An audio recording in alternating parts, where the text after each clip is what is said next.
Well, hey guys, welcome to the channel. Welcome to my stream and another chapter working on this guy right there. We'll run the intro and we'll get into chapter 2, okay?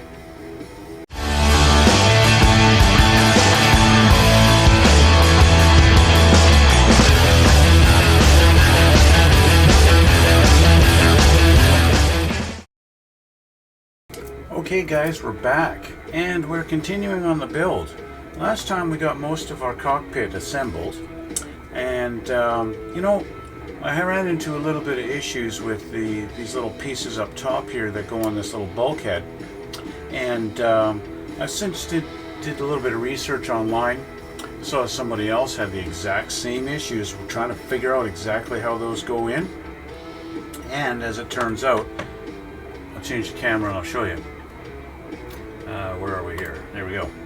So, these pieces here, this guy here, and this guy here, okay, those guys. That was the problem. That's what we're trying to figure out last time, okay? Trying to figure out exactly how these guys go in. And as it turns out, these little bars are supposed to go flat up against the back of this, okay? So these, I have these wrong. They're supposed to be further forward, okay? And of course, putting them forward would change the angle of the seat.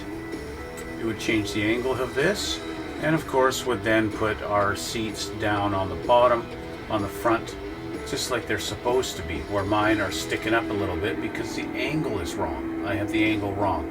It's not really, in theory, it's not going to really interfere with my fit on how it all goes together. It's just leans, our pilots are just reclined a little bit, okay? One thing I did want to do before we move on, I do want to see just exactly how this is going to fit in the fuselage. And then we'll talk about these things sitting on my desk here. Okay? So, the first thing I want to do, here's our main fuselage that we're going to look at here. Now, in the instructions, they would have you build up your front landing gear bay, and then you mount the cockpit on top of that, like this. Okay, now from what I've seen online, there's really no guide pins or anything like that to really guide you in exactly where it's supposed to go. So the recommendation is to mount it up here first. So I will admit, even doing that here, there's not much of a guide as to how far back it goes or exactly where. It's kind of feeling like it wants to sit with our bulkhead right at the edge of where the window is, something like that. That's kind of what it feels like where it wants to go. It would be nice if there was like a definitive, like a channel, a guideline here somewhere. That would be really nice to have something like that. As somebody pointed out online, the general assumption is for this company Modelcollect, you're on your own, right? You're on your own. Isn't that funny?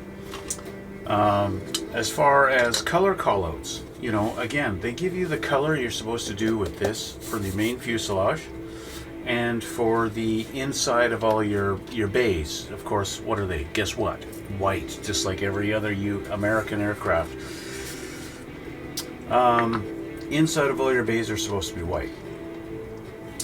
So the actual color they call out for happens to be the equivalent of Tamiya's XF53, which is what this is. I happen to have one of those in my arsenal of paints, so that's what color we're going to be painting our bird. Not that the color that they molded in is wrong, but you can't just leave a model in the color it's molded in. That's just wrong. These are some heavy duty ejector pins that Modelcollect has left on our kit. I'm not going to make the mistake of trimming these off. Those are not ejector pins. Don't go on there, okay? The other thing I wanted to point out, I might as well point it out before we even get there. is another issue that other guys apparently have had with this kit, and that is when it comes time to actually get our wings and put them onto the kit. Okay, so let me just show you. Let's grab a wing here. Here's one of our wings. Okay, now this is not glued, don't worry about it, we haven't even got there yet. We have a tab on our fuselage right there, okay, and we've got a tab on our wing here. Okay, so in theory you just line up their little slots. We've got a slot on the wing here, then line up with that tab like that, and then on the back we've got the tab and a slot just like that. Right, so you just line them up, but because of the fact that, as you can tell, one tab is going in straight while the other is going in on that angle, about a, I don't know what I'd call it, a 40-degree angle, something like that. So if you line one up, you get the, say the front one, you get that lined up, your rear one will not go in, and vice versa. If you get your rear one lined up, your front one doesn't line up. So this is what I chose to do. I chose to leave the front one alone. We're going to go in at an angle like this. Okay, I'm going to go in like that. And what I did is on the back tab, I trimmed it down just on the very back there. I trimmed off maybe about 2 millimeters of it on an angle. As you can see, it's no longer a right angle. It's not straight anymore. It's not coming off straight here like my fingernail. Okay, it was coming off straight like my fingernail there. Okay, it's not anymore. And that allows me, that now lines up. When I got this at an angle like this, I can slot that in there and it goes in nice and flush, and I can pull it out just like that. Okay, but you see I've got to go in at that angle like this. It's got to come in like this. Okay, because if I put this first, I can't get my front one in. Okay, you gotta, so the way I've done it is I have to do the front one first and then put in the back. Okay, if you want to do the opposite way and get the back one in first and then line up the front, you'll have to do a similar trim. You just look at the hole where it lines up, and you're going to have to trim off the front tab to get it to do that.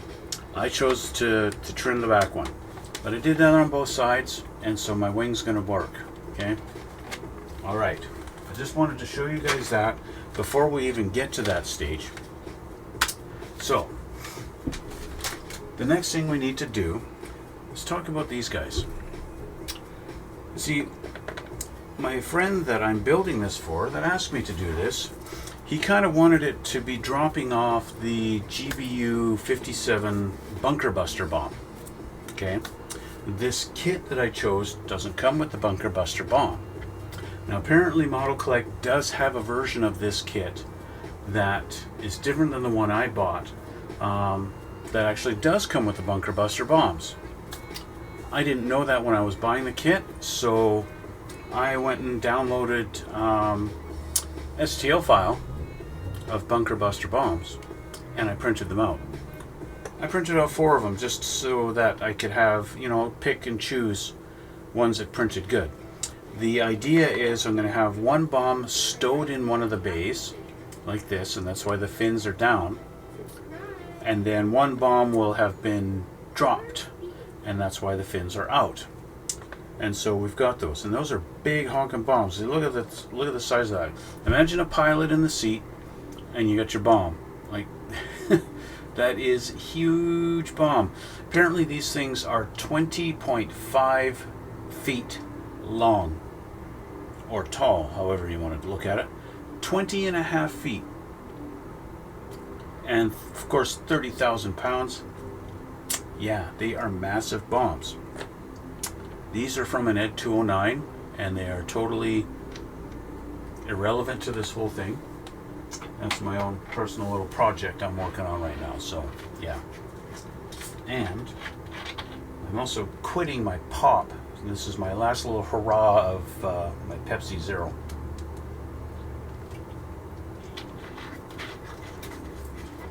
Okay, so let's put these aside because we're not going to work on these yet. There's 2 things we need to do today. we need to continue the build of our cockpit because we finished this part. We finished page 1, step 1, 2, 3, 4, and 5 with our seats. We got to go to step 6, which is working with the photo etch. Fun stuff, I know. Photo etch. Yes. So I have our photo etch sheet right here. Just going to do this. Yep, she's dry. She's dry. Why am I asking if it's dry? Because I just sprayed it with some metal prep. This stuff here. This is by Mr. Hobby. Metal Primer R. Okay? You spray this stuff on and now your metal is going to accept paint properly and the paint's not going to flake off. All you do is spray this stuff on, walk away, leave it alone for 10 minutes. It dries. You're good to go. Done. Okay? That's that. Alright. So these are ready. I want to get this prepared, so I need to grab my piece of glass, move all my paints temporarily out of the way here. I'll change the camera in a second so you can watch me do this. But I need to get a piece of glass because cutting your photo etch on the mat just is begging you to bend the metal because we're going to bend it with our X-Acto knife. Okay, I'll change the camera, you can watch me do this, okay? So, there's our photo etch on the glass, like we normally do. So, we're going to grab a knife, and we're just going to go to our edge. I like to not only go to the edge of the photo etch, but I like to bend my blade, or not bend it, but turn it, so that I'm cutting towards the edge to minimize the nub on the edge of this, because I mean even doing that we're still going to have a bit of a nub, but it kind of minimizes it a little bit, and yeah, so just keep going through. This is now still a little bit tacky from the metal prep, but that's okay. I actually wound up going online and looking at a whole bunch of pictures of the cockpit of this plane in order to figure out what colors we're supposed to be using, simply because there's nothing in the instructions telling me what color to use. So that's piece number 1 in the etch. We're going to do number 5 next. Actually, let's just do them one at a time, okay? I think that's going to be a better idea. One at a time.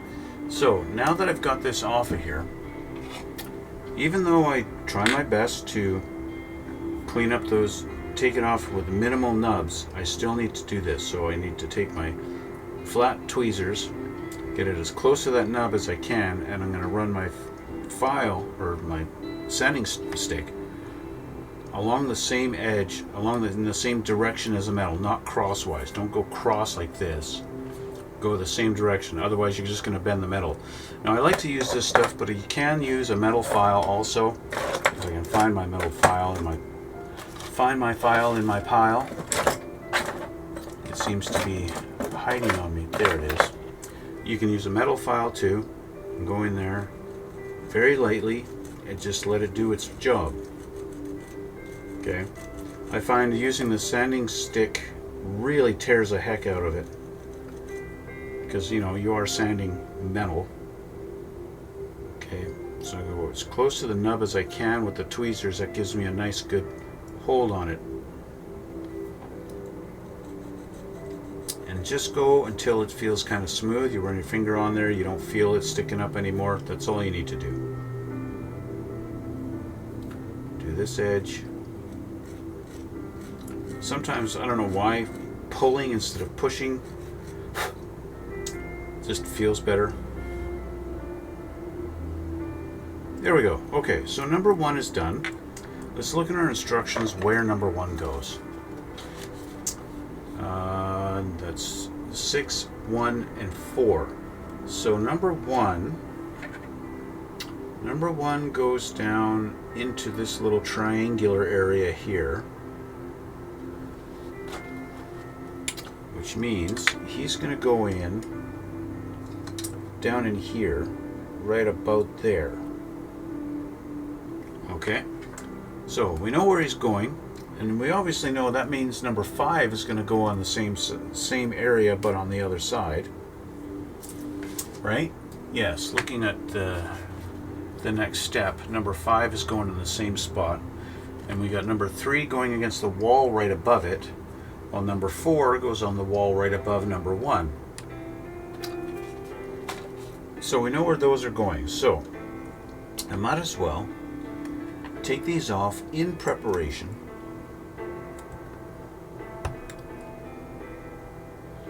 Now the other thing you can do, if you have the tool, of course if you have the tool you've probably done this a bunch of times and so you don't need to know. But if you're wondering, is there an easier way, I don't want to have to use my knife all the time. It'd be nice to be able to use like some kind of nippers or something like that to take the photo etch off. Well, there just happens to be a tool.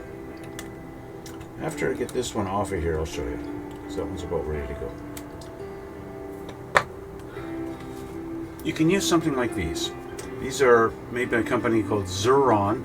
I think it's a Xuron, X-U-R-O-N. Okay, and these are specifically for cutting photo etch.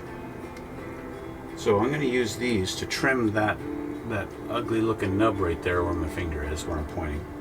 Just because they had a nub right in between the two. And so I'm going to try and trim that off a little bit closer. I'm still going to file it down to get it to a point where it's presentable.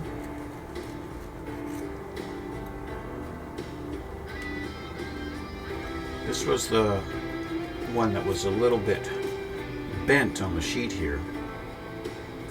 I don't really like that. So I'm going to try and flatten this one out.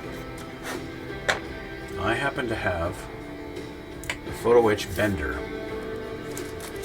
You know, I got this stuff back when I was building the turpets. I went and bought this thing because I was dealing with so much photo etch on that turpets. And I really haven't used it much since, which is why it's full of dust. So I'm just going to quickly clean this up a little bit, just so that I'm not getting dust all over myself and my everything. I don't want dust on my everything. Okay, that's a little nicer. So I'm just going to take my little photo etch bender, and I'll just kind of clamp it down and try and get this a little straighter. I'm just going to put it right underneath there. Or am I?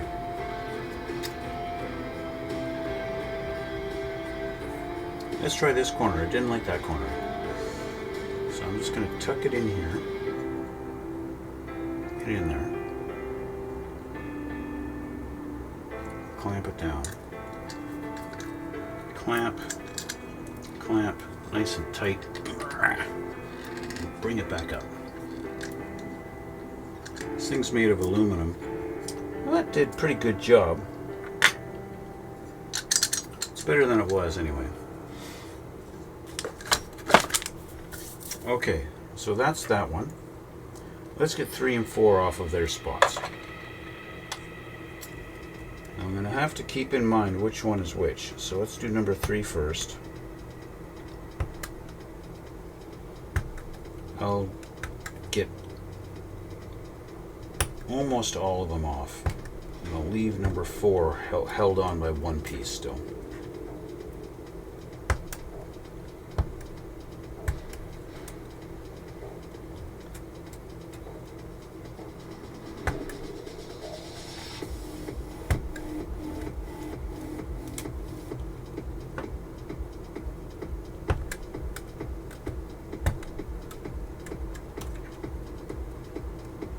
So as I was saying, I had to go online and look at pictures of the cockpits of this plane because there's no color callouts. I have no idea exactly what colors are supposed to be where or anything like that. They've given me photo etch display panels and absolutely no guide as to the painting of them. Yeah, woohoo, it's not very nice at all. Like I said, and that leads to the indication that this company just says, hey, you want to build one of the most secretive planes in the world? Well, you're on your own.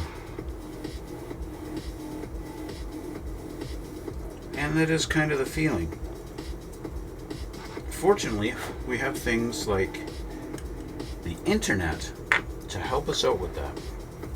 So this was number 3. Number 3 happens to go over on this side. Now let's grab it with the tweezers.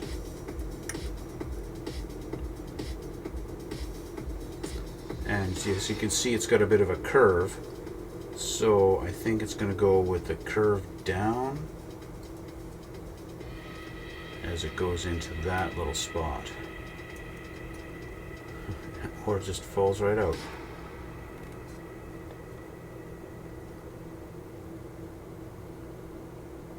Right in there like this. And that's where it goes. Alright, so we're going to get some CA glue out and get these guys prepared. Alright, so let's see how plugged up my nozzle is. Oh, it's not plugged. How about that? That's really nice. These days it's rare that my nozzle is not plugged.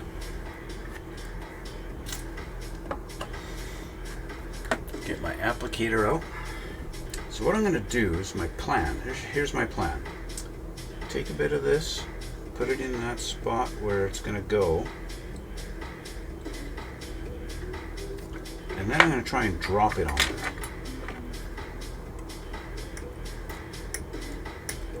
Because of the nature of this, it's really difficult to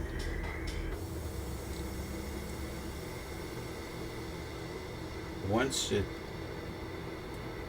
the glue is on there, you only have a second to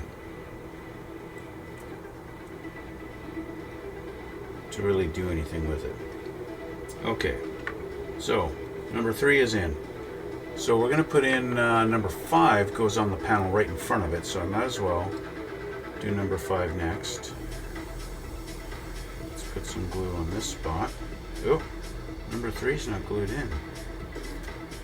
How about that? It is now. Ah, that's why it wasn't glued in. It wasn't glued in because it wasn't actually touching the edge, but it is now. Now that I'm holding it with my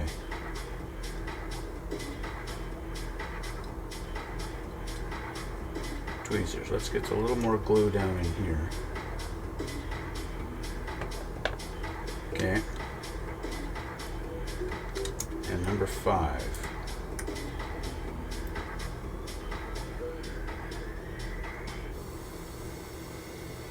Number 5 goes right in here. Of course, number 5 is a little bit bent, so it's not that happy to go into this spot. But we can try and convince it. Push it down a little bit. Maybe hold that down for a sec. Let the glue do its thing. And let the glue flatten it out. And that seemed to do its job. So let's get number 1 in a spot.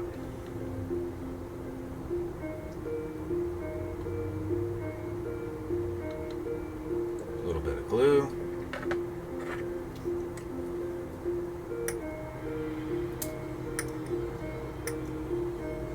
This is why I like to hold it first and get it with a different grip. And drop that into a spot like that. Press it down a little bit.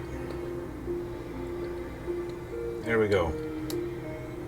Okay, so let's get our last piece, number 4.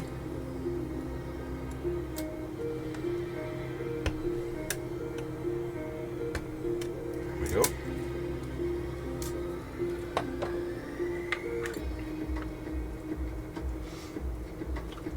Use your lightsaber? What? What lightsaber? I don't have a lightsaber. What you talking about, you Alan?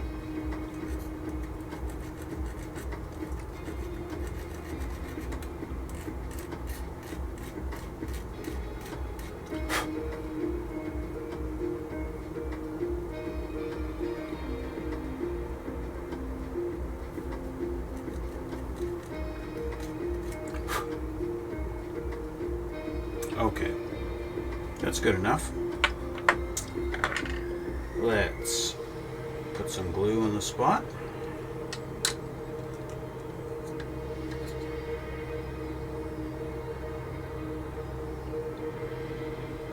That looks good enough. And drop her down.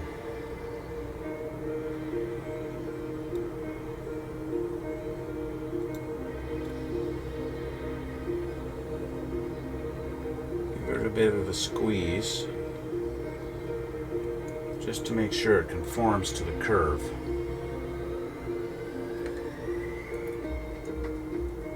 And there we go. Okay, so then we have number 6, and number 6 is supposed to go in the middle here, and that's number 6 there.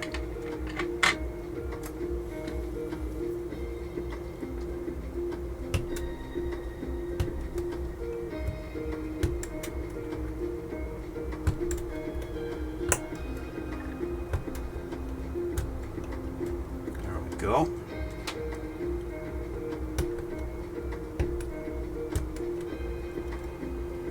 One more, and that's that. Number 6 is done. Number 6 came off pretty clean, and so number 6 has one little square on it that looks like it's going to be a display panel of some sort, and it looks like in the picture it's going to forward. So the particular orientation I have this is the way it's supposed to go, and it's supposed to go right in there, just like that. So it's going to be difficult because it's going to go right up to that hole there. So you don't want to cover that hole at all. And for me, even if it's back 0.5 millimeter or something like that, I'm okay with that. To make sure that my instrument panel that's supposed to go in there is actually going to go in there.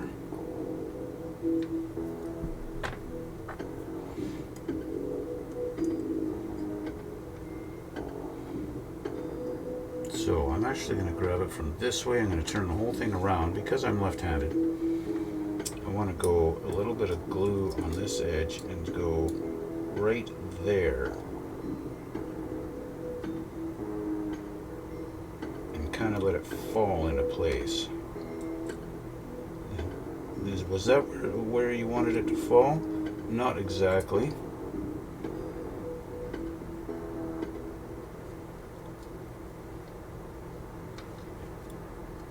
Get that moved real quick. There we go. Most of the glue almost dried already on me, but that's okay because almost is not still not dry. Just press down on it for a second there just to make sure. And she's not holding down. She's not holding. Watch this. See? Because that glue dried on me already. It dried already and left a bit of a bump. It's no longer smooth.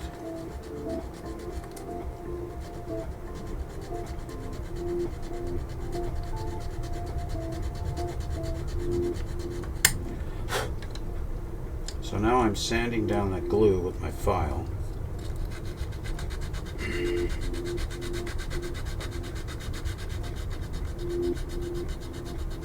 Which is ridiculous. I should not have to do that at all. So this time we're going to put more glue down so that it doesn't dry so quick on me.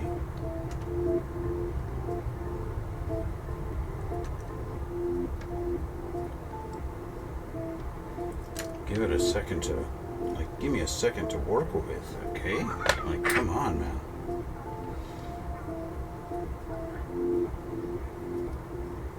There.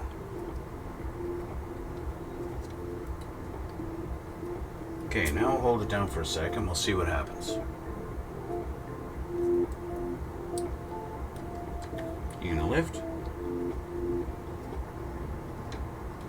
Nope, she's glued down. There we go. So those panels are in. We've got one more panel to go. This guy here. But we're gonna find the part where we're supposed to install that.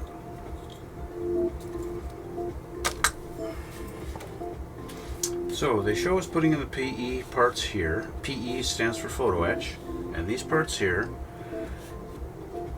Now they want the control sticks put in, and they actually show you. It looks like they're trying to show you exactly where they go in. It's kind of a weird little section.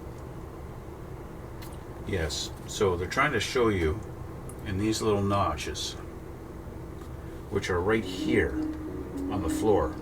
That's where the control sticks go. But we're not doing those right now. We're going to find part number C33, and we're going to put the photo etch piece onto that. Okay? C33, I think that's sitting here looking me in the face right here. Is this a C tree? Yes, it is. C33, probably this guy here. Yes, yes, yes. Let's get this guy off the sprue.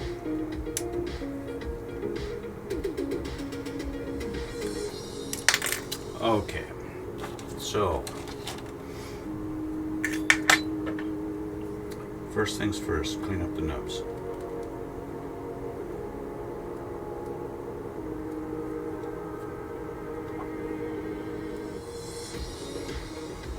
This piece might give us a good, better indication of how this is supposed to go in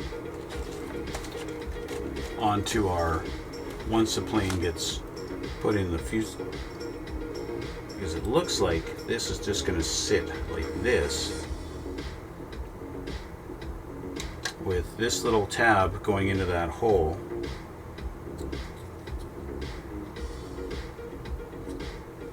I'm just doing a test fit here, because putting in that piece of photo etch really, there we go. So it fits. That's how that's going to go. This is bent up a little bit. I don't know if it's supposed to. This guy fell off of the wall. That's wonderful. Just got to glue that again. Let's take a look at our fuselage again, because I know that it's supposed to go in there. But now it's got this piece on it. That gives you a much better indication of how far forward this is supposed to sit.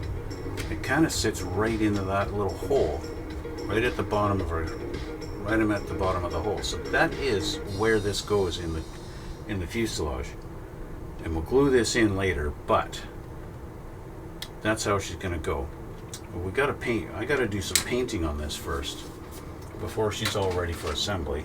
And it's got to come out, and obviously that's got to go back in, which means I got to re-glue it. Why that popped out, I don't know. Probably because the glue dried before I put it on there, just like that piece in the middle. Even though it appeared like it was glued down.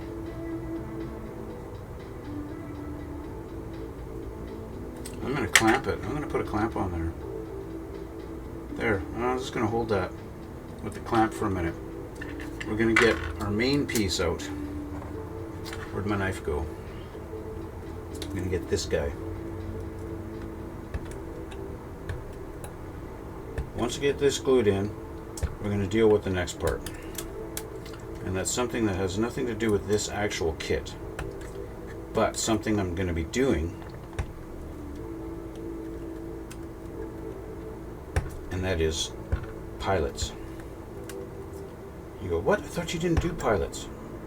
Normally I don't, but this is for my friend who's going to be displaying this thing in flight. And planes in flight don't look good unless they've got a Decepticon symbol on them. They don't look right without a pilot in them. And this is not going to be a Decepticon, so it needs pilots. The kit does not come with pilots, so we got to do something ourselves. So there we go, our photo etch. That's the last piece out of that. It's this guy right here, and I don't think the nubs are really going to affect us in our fitment. I'll just do a quick little sanding on them like that. This is going to go in right into that little channel there, just like this, and that's it. So we'll put some glue on there.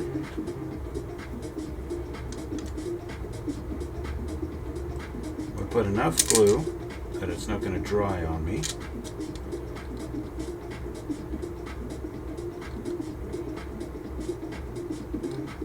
Already is starting.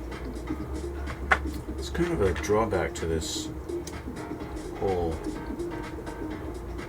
CA glue thing.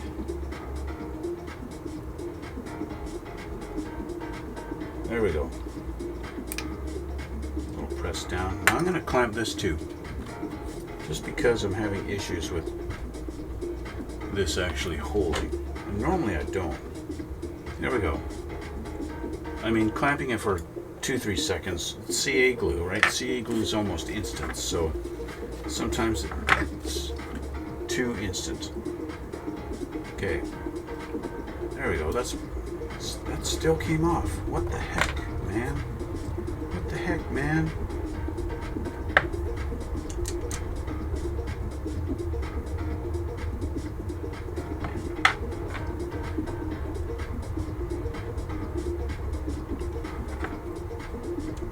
Sometimes you just got to put lots on. So I'll go around the edge of it.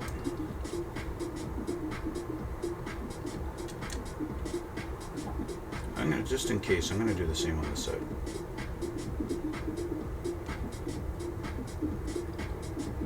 Just in case these guys feel like lifting up for no reason again. Just making sure I didn't accidentally glue my clip to it, and just for added measure along that edge, there we go, and this edge, there we go. Okay, that's enough CA glue. Now, one thing I did notice, the one detail they are missing out of the back of this thing is the toilet. I don't see the toilet. I know for a fact, after seeing the videos, the pilots did that one flight for over 40 hours or something like that, and they definitely had a toilet and a microwave in the back of their plane. Okay, so what do we have to do? Well, we need to paint the cockpit, because the cockpit is not supposed to be this dark gray color. It is an American aircraft, and a lot of the times they use a cockpit color of something like a light ghost gray kind of a color. Even something similar to like Vallejo's, or not Vallejo, Mr. Hobby's primer gray. Something like this is very common for their instrument panels and stuff like that in their interior. And that's what I'm going to do with this guy, because that's what I saw online. Everything is a very light gray color, except of course for the seats, which are your typical Aces seats. They're going to be black.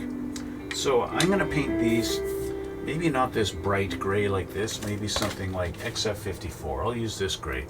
This is a little more of a neutral gray or a medium gray. I'm going to paint the cockpit color this color. Okay? But that's not what I'm going to do right now, because right now I'm going to work on moving this a little bit out of the way so that I'm not behind with this. Okay, there we go. I've got to make pilots for this thing because I don't have pilots. The kit doesn't come with pilots, so I need to make them. So what I'm going to do is I'm going to download them on Cults 3D website. You get all kinds of stuff. You know, download all kinds of STL files. You guys who do 3D printing, you know what I mean. You're probably more familiar with the site than I am. You can download these files for doing 3D printing, and it's really lovely. Some of them are free, some of them are not. The particular pilots that I downloaded are for 1/72 scale, which is perfect. That's what we're looking at. That's what I'm working with. 1/72 scale, modern USA pilot, and they're just kind of generic. They're not anything really specific, but they're 1/72 scale, which is what I need. It happens to have 3 variants, and so I'm going to get ready to 3D print them, and I'm going to bring you guys with me on that little journey on 3D printing them, okay? But, so what I've done is I've already downloaded them, I've got them on my computer, and I've loaded them into my slicing program called ChichuBox. And because I'm going to be printing them with my Elegoo Saturn 4, S4 Ultra. Mine happens to be the 12K version, not the 16K. Yeah, so when I bought it, the 16K was like brand new and was a lot more expensive, and so I just bought the 12K as my first printer. Of course, now I've got the Haygears Reflex Ultra Reflex RS, but that's a different printer, and I'm currently printing something on it. So I'm going to print on my Saturn, and while those are printing, I'll get this done. But I'll show you the process, what I want to do, and so let's switch the camera, and actually, so let's take a look here. All right, so here's our pilots, and so I'm just going to turn off this little thing. It's detecting a cavity in them, and that's what that little box is for. So there we go. That looks a little better. So there's our 2 pilots. There's a third, but he's just kind of sitting there saluting, and I don't want that. So these guys, although they are both a little bit different, I'll probably end up using 2 of these guys, but I want to do, these are pre-supported. I haven't put these supports on, but somebody else has, the guy who made these. So I'm going to copy these and just do this and do that. Bing, we've got another set of them. So I can print them like that. Now there's our build plate, so you can see how small these guys are going to be. I'm just going to take these guys and just move them over here like that. And we'll do that. So I'm just going to highlight them all and single parameter slice. And just let that do its thing. It's going to give me an estimate here of being almost an hour to print them. And yeah, so I'm going to send them over the network to my printer. 3 pilots, that's right. Select my printer and send. And that might take a minute, it might take 5 minutes. We'll see. Oh, there you go. That was pretty quick.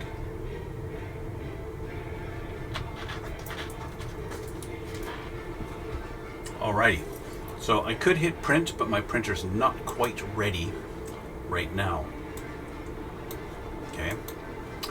So what I have to do is I need to go down and I've got to stir up the resin, and I got to make sure the printer's at the right temperature and everything like that before I actually hit the print button.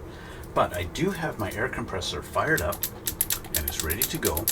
So I think what I'm going to do is spray my cockpit and get this painted the proper color.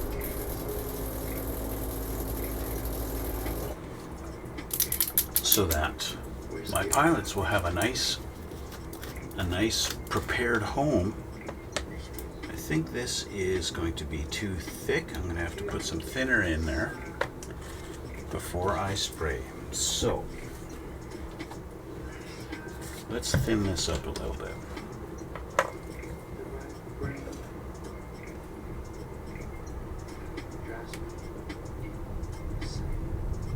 That should be thin enough. Always put your lids on so that in case you bump it, well, you don't go dumping paint or thinner or glue or whatever all over the place. And this, see, you got to also make sure that your lid's on properly or that happens. I'm very thankful none of that went all over my clothes or my desk. Actually, it did go a little bit. I got a couple little drops on my desk. It may have gone in other places that I don't see right now. But fortunately,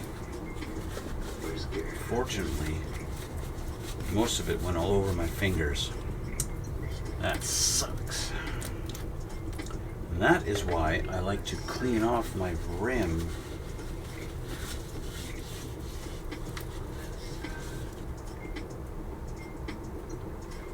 Unfortunately, older paints wind up doing that. Now I'm wary of this jar. Now I'm really wary of this jar.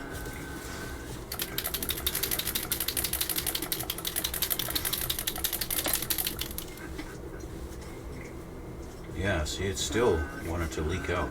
Look at that. Why are you leaking? I think I'm gonna have to take a bunch of thinner to the lid and really clean this out.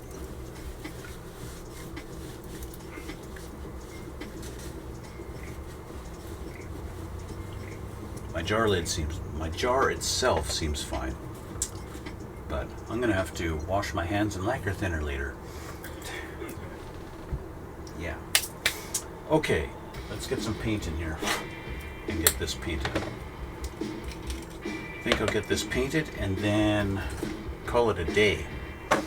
Yes, calling it a day might be a good idea too. Especially because I can't find my little stirrer. There it is.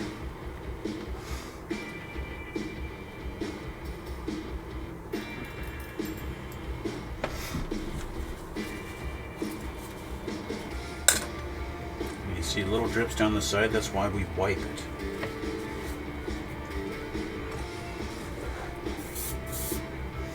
Okay, so just to show you guys what color this is going to be.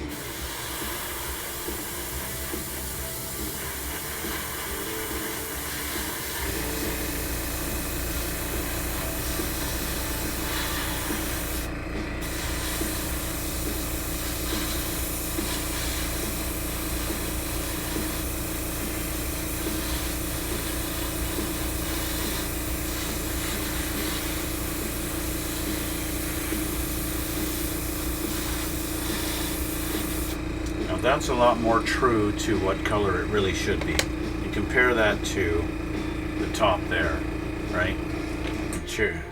Change the camera here. Okay. Here's our original color. That there. You see that's the new color. So that's a lot more accurate to what it really should be, what it would be in real life. What's going to be hard to do is to paint this. I'm going to have to paint this in two sections.